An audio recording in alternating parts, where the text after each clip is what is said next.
మహోన్నతుడైన దేవాది దేవునికి మహిమ కలుగును గాక. మన రక్షకుడైన యేసుక్రీస్తు శుభప్రద నామములో సౌండ్ ఏం పెంచకండి. సంఘం అంతటికి వందనాలు.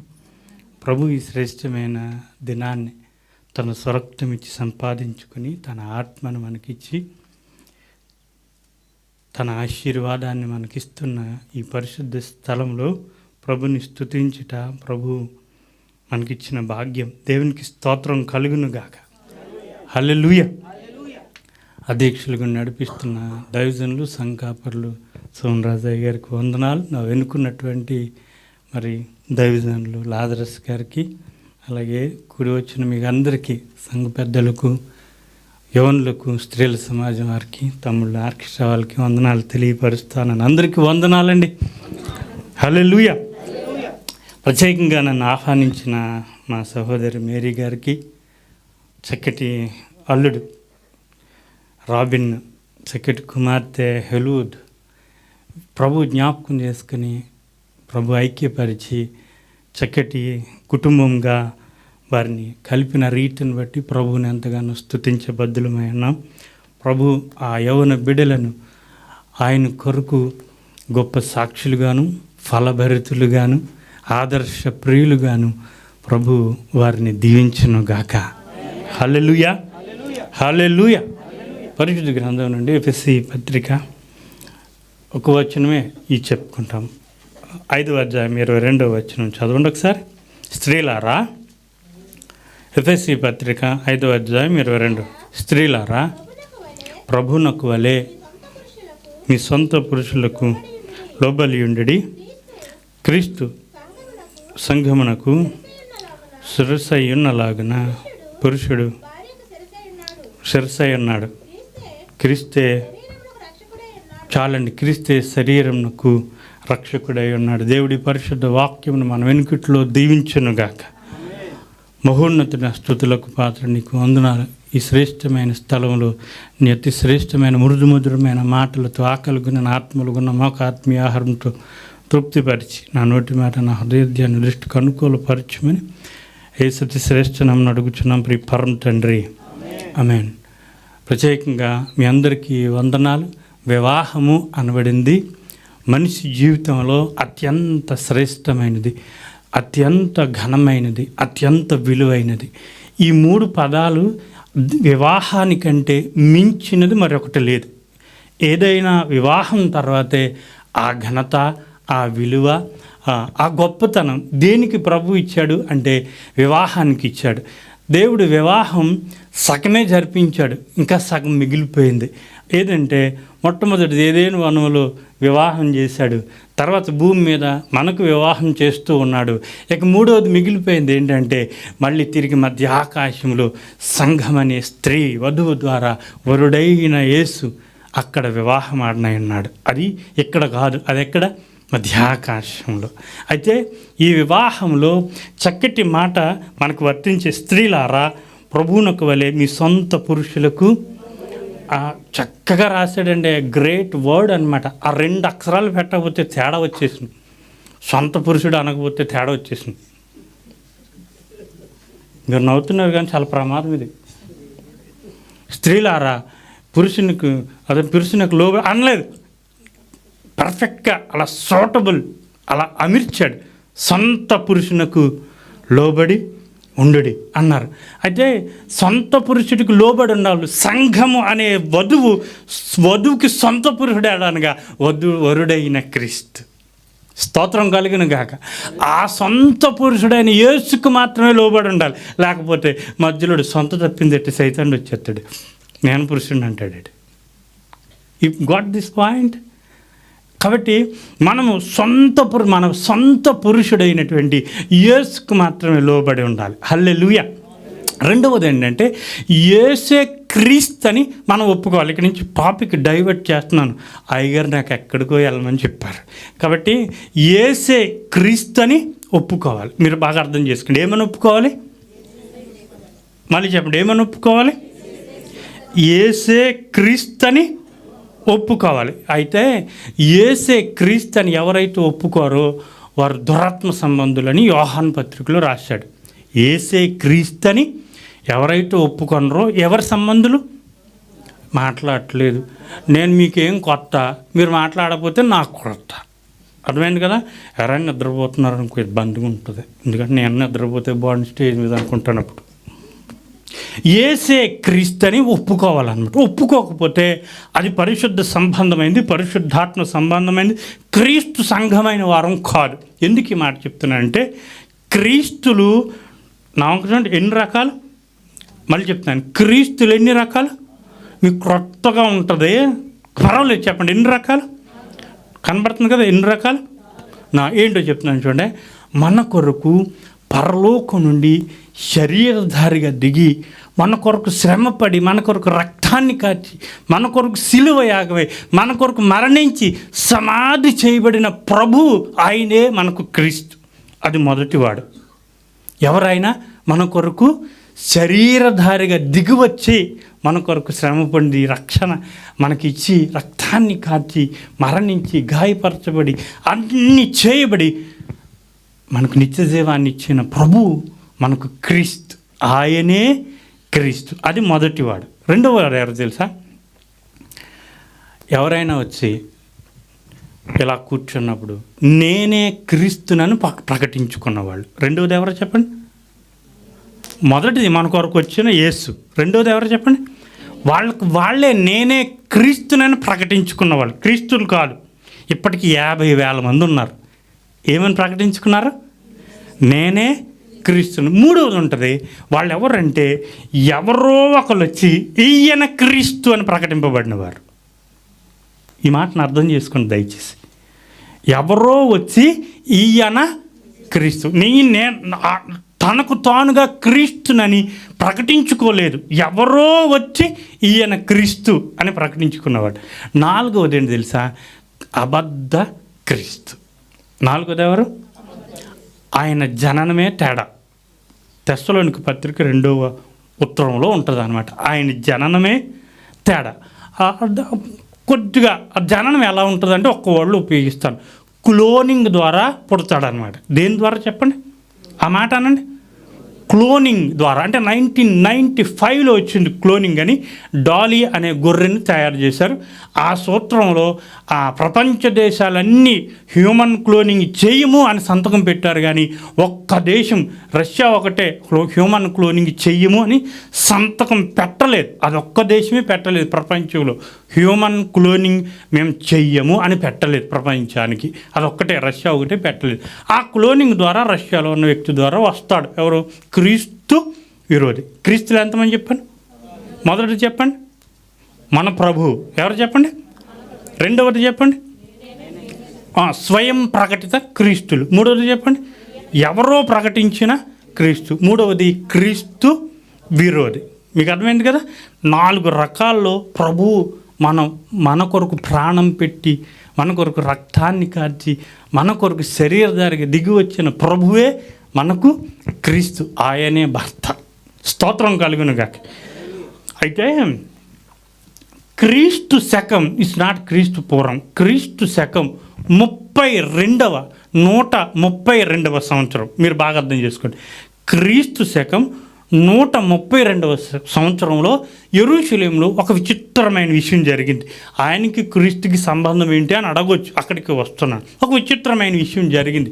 ఏంటంటే సీమోన్ బర్ కుచ్బా, ఆయన పేరేంటో చెప్పండి? సీమోన్ బర్ కుచ్బా. సీమోన్ కోకావిత్ అని కూడా అంటారు అతను. ఎందుకు అంటారో కూడా చెప్తాను. ఆయన సడన్గా ఏం చేశాడంటే రోమన్స్ మీద వ్యతిరేకంగా రివోల్ట్ చేశాడు. అంటే తిరుగుబాటు చేసి ఈ రోమన్స్కి వ్యతిరేకం చేసి నేనే యూదులకు రాజుని అని స్వయం ప్రకటిత రాజుగా ప్రకటించుకున్నాడు. ఆయన పేరు ఏంటంటే సీమోన్ బర్ కుచ్బా. మర్చిపోవద్దు, ఆయన ప్రకటించుకున్నాడు. ఆయనకు 25,000 మంది సపోర్ట్ యూదులు చేశారు. ఎంతమంది? 25,000. సంవత్సరం 132 క్రీస్తు శకం. ఆయన ఏం చేశాడంటే ప్రకటించుకున్న తర్వాత ఆ రోమన్స్ దగ్గరికి వెళ్ళి, అప్పటికి రోమన్ యొక్క ఎంపరర్ ఎవరనక హేడ్రియన్. అతని పేరు చెప్పండి? హేడ్రియన్. మీకు క్రొత్తగా ఉంటుందేమో కానీ నాకు క్రొత్తగా ఉండదు, అరిగిపోయిన క్యాసెట్ లాంటిది ఇది. కాబట్టి మీరు వినటానికి ప్రయత్నం చేయండి. అయ్యగారు చెప్పారని చెప్తున్నాను మళ్ళీ, ఎందుకంటే వివాహం పెద్ద అయ్యగారు చెప్పారు ఇక్కడ, మళ్ళీ నేను ఏం చెప్పక్కర్లేదు. కనుక హేడ్రియన్ ఆ ఎంపరర్ పేరేంటి చెప్పండి? హేడ్రియన్ అనే ఎంపరర్ రోమన్లో ఉన్నాడు. వెళ్ళి ఏం చేశాడంటే, రోమన్స్ మీకు మాకు శత్రుత్వం ఏమీ లేదు కాబట్టి మనము యుద్ధం చేసుకోవద్దు అని చెప్పి, మీరు మీ డ్యూటీ చేయండి, మేము మత ప్రచారంగా చేసుకుంటాం, ఉత్తునే నేను రాజుగా ఉంటానని ప్రకటించుకున్నాడు. యుద్ధం లేకుండా సమాధానపరచబడ్డాడు. రోమన్స్కి క్షమించండి, సిమోన్ బర్ కుచువాకి ఒక రోజున అలా ఉండి సడన్గా 25,000 మందితో వెళ్ళిపోయి రోమన్ సైనికుల్ని చంపేశాడు. ఎవరు? యోధారాజుగా స్వయం ప్రకటిత రాజుగా ప్రకటించుకున్నటువంటి సిమోన్ బార్. అప్పటికి ప్రధాన యాజకుడు ఎవరంటే, అంటే మన యేసు పుట్టేటాడు ప్రధాన యాజకుడు ఎవరు? సి కుమారుడైన యేసు, అతని పేరు ఏంటో చెప్పండి. యేసు పుట్టేటప్పుడు ప్రధాన యాజకుడు ఎవరో తెలుసా? సి కుమారుడైన యేసు. యేసు చనిపోయేటప్పుడు ప్రధాన యాజకుడు ఎవరు? కయప. నేను ఇంత నల్లగా ఉన్నాను, నా ముఖంకి తెల్లగా చూస్తున్నారు వాళ్ళు. యేసు చనిపోయే సమయానికి ఎవరు చెప్పండి? కయప. పుట్టేటప్పటికి ఎవరు చెప్పండి? ఆయన పేరు కూడా యేసే, సి కుమారుడైన యేసు. మీరు అర్థం చేసుకోండి. అలాగా సరిగ్గా ఈ సీమోన్ బరకుచువా వచ్చేసరికి ప్రధాన యాజకుడు ఎవరంటే బెన్ని బరాక్లో మనకు కనబడుతుంది.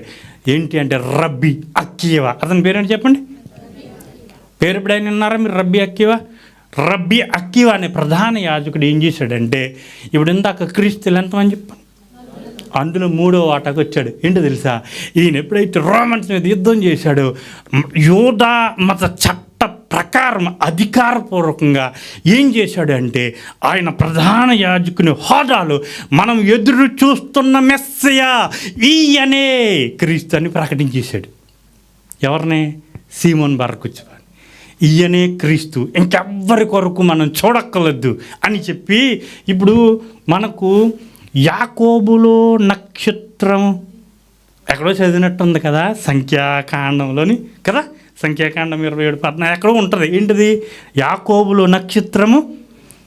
ఆ యాకోబులో నక్షత్రం ఈయనే అని చెప్పి ఆయనకు ఒక అవార్డులు అక్కడ ఈయన యోధా యొక్క నక్షత్రము, ఇంకెవరో ఇంకా చూడొద్దని చెప్పి ఆ పేరు కూడా పెట్టేశాడు. అందుకే సీమోన్ కొకవిత్ అని కూడా పేరు అతనికి, బరుకాయ్ అని కూడా అంటారు అతన్ని. చాలా పేర్లు అవార్డులతో నింపేశారు. నింపినోడు ఎవడో తెలుసా? యోధా మతానికి అత్యంత శక్తివంతమైన అధికారి, ప్రధాన యాజకుడు. అతని పేరు ఏం చెప్పాను? చెప్పట్లేదా? రబ్బీ అక్కీవా. ఏం పేరు? రబ్బీ అక్కీవా. ప్రకటించేశాడు యోధా చట్టం ప్రకారం ఈయన క్రీస్తు అని ప్రకటించేశాడు. ప్రకటించిన తర్వాత సరిగ్గా 135వ సంవత్సరం వచ్చింది.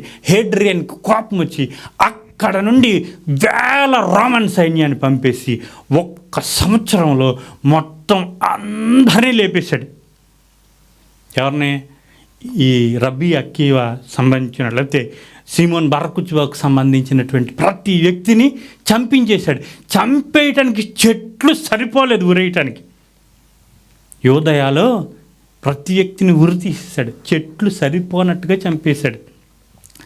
అలా చంపేసినప్పుడు ఈ రబ్బీ అక్కీవాని ప్రధాన యాజకుడిని గలిలీ సముద్రం దగ్గర తిబేరియా అనే పట్టణం ఉంటుంది కదా, నడి రోడ్డు మీద చంపేశారు. ఆ నడి రోడ్డు మీద పాతిపెట్టేశారు. నేటికి నడి రోడ్డు మధ్యలోనే సమాధి ఉంటుంది. ఎవరిది? ప్రధాన యాజకుడైన రబ్బీ అక్కీవాది. నడి రోడ్డు మీద నేటికి సమాధి ఉంటుంది. ఇలా రోడ్డు విడదీసి మధ్యలోంచి పోనిస్తారు. లియోనార్డో హోటల్ దగ్గర ఉంటుంది, ఎప్పుడైనా వెళ్తే చూడండి. రబ్బీ అక్కీవాది ప్రధాన యాజకుడు. ఇతను ఏం చేశారంటే, హెబ్రోన్కి కొంచెం దగ్గరలో ఖతార్ అనబడినటువంటి ఒక చోటు దగ్గర ఇతను కనుగొని ఈ సీమోన్ బరకుచువాని చంపేశారు. ఎప్పుడు చంపారు అని అంటే, పస్కా వెళ్ళిపోయిన 33వ దినాన. ఎన్నో రోజుని చెప్పండి? పస్కా వెళ్ళిపోయిన 33వ దినాన చంపేశారు. అదే పండగ చేసుకున్నారు మొన్న 4వ తారీఖున. ఏంటిది అది? లగ్ బా ఓమెర్. ఏంటి చెప్పండి? లగ్ బా ఓమెర్. మనం ఎప్పుడు చేసుకున్నారు? 4వ తారీఖున. ఎప్పుడు కూడా పస్కా వెళ్ళిపోయిన 33వ దినానే వస్తుంది లగ్ బా ఓమెర్. మీకు అర్థమవుతుంది అనుకుంటున్నాను. పస్కా వెళ్ళిపోయిన 33వ దినాన్ని వస్తుంది. అదే లాగ్ బా ఓమెర్ అనమాట. దాన్ని ఏం చేశారంటే స్వాతంత్రం వచ్చిన తర్వాత వీళ్ళు చిన్ని పిల్లలకి అంకితం చేసి దాన్ని ఒక పండుగగా మన కొరకు చనిపోయిన క్రీస్తు అని చెప్పి చేశారనమాట. ఆ సిమోన్ బార్ కుచ్వాని నార్త్లో అనగా లెబనాన్ దగ్గరగా ఉన్నటువంటి మౌంట్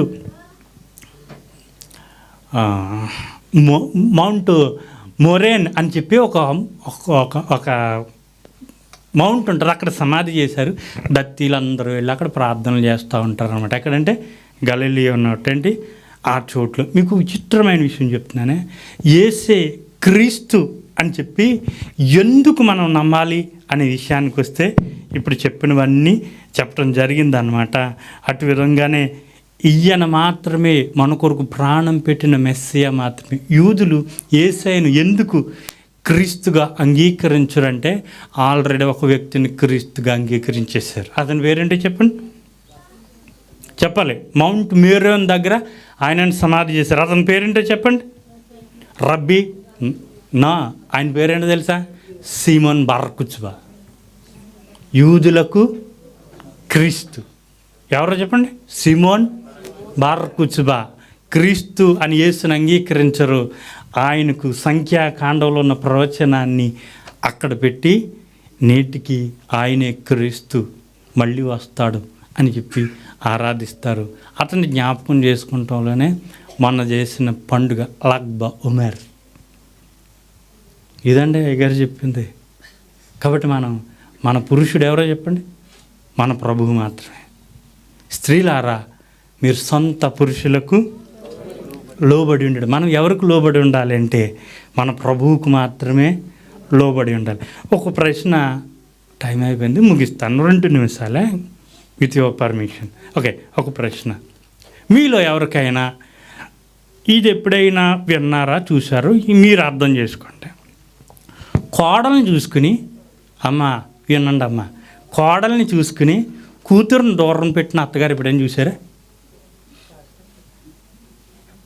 అదే నాకేమీ వినిపించలేదు. మీరు ఏదో అన్నారా అనలేదు, తెలియలేదు. కోడల్ని చూసుకుని కూతురుని దూరం పెట్టే అత్తగారిని ఎప్పుడైనా చూసారా? మిమ్మల్ని అడుగుతున్నాను, అలా చూడట్లేదు నేను. అంటే మేము మా వల్ల కాదని చెప్తున్నారా ఏంటి? ప్రశ్న డైరెక్ట్గా వచ్చింది. కోడల్ని చూసుకుని దూరం పెట్టే కూతురు ఎవరైనా ఉన్నారు మీకు? అలా అని బదులు మా వల్ల కాదండి అంటూ చూవా. ఇది బ్యూటిఫుల్ ఆన్సర్. మనిషి జీవితంలో ఒక 7 దశలు ఉంటాయి. కుమారుడిగా ఉంటాడు, కుమార్తెగా ఉంటారు. ఆ తర్వాత సిబ్లింగ్స్తో ఉంటారు, సహోదరుడిగా ఉంటాడు. ఆ తర్వాత మనవడిగా మనవరాలుగా ఉంటారు. ఆ తర్వాత భార్యగా భర్తగా ఉంటారు. ఆ తర్వాత తల్లిగా తండ్రిగా ఉంటారు.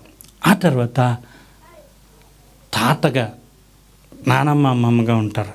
ఈ 6 బంధాల్లో ఒక ప్రేమ విషయం చెప్తాను. కరం జోడించి మనవి చేస్తా ఉన్నాను. అది నేను కోల్పోయి మీకు చెప్తా ఉన్నాను.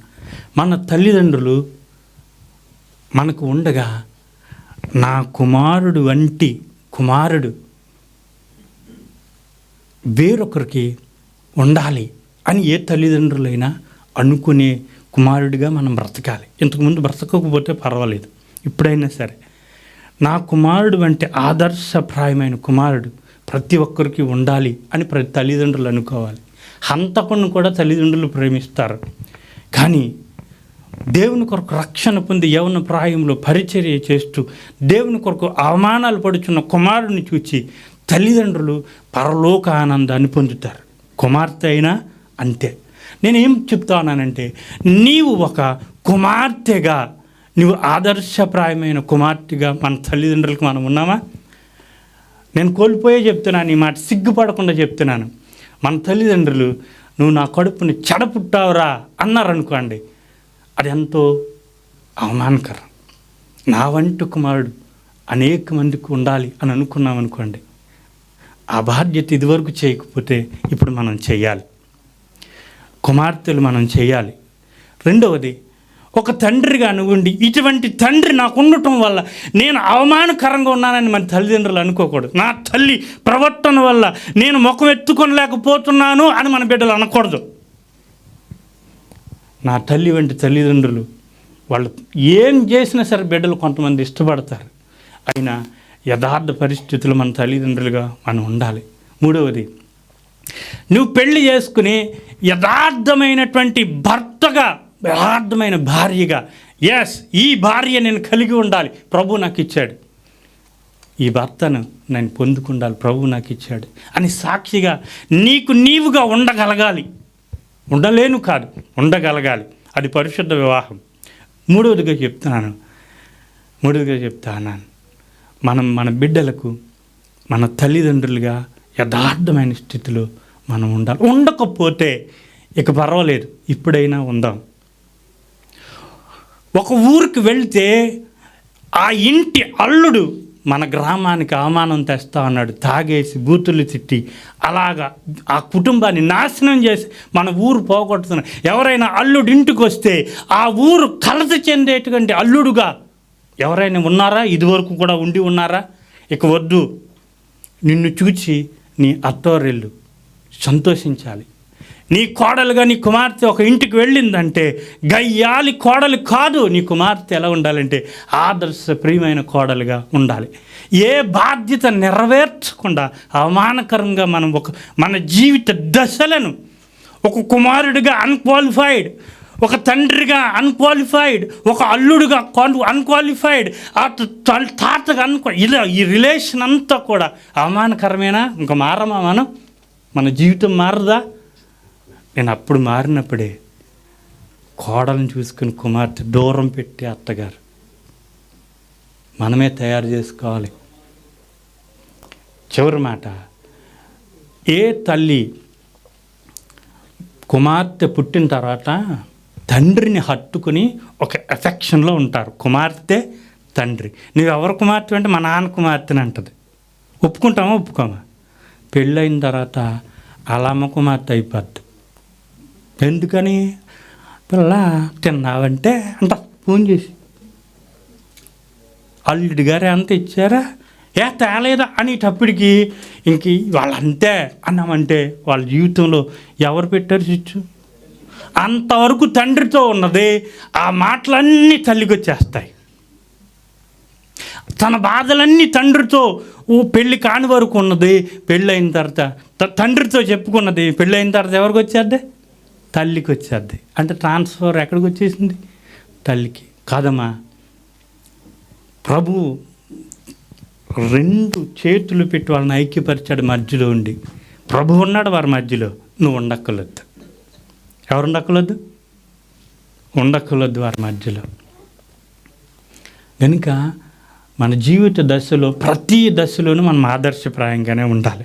కనుక ప్రియ కుమార్తె హెలూద్ తన భర్త అయినటువంటి రాబిన్ బట్టి వాళ్ళిద్దరిని దీవిస్తూ, వాళ్ళిద్దరిని ఆశీర్వదిస్తూ, వాళ్ళిద్దరూ ఫలభరితులుగా, ఆదర్శప్రియులుగా, ప్రభు వస్తే ఎత్తబడే కుటుంబంగా వారిని దేవుడు ఆశీర్వదించాలని తెలియపరుస్తున్న మాటలు ముగిస్తాను. దేవుడి పరిశుద్ధ మాటలు మనం వెనుకట్లో దీవించును గాక. Thank you very much. Praise lord. అధ్యక్షుల వరకు వందనాలు.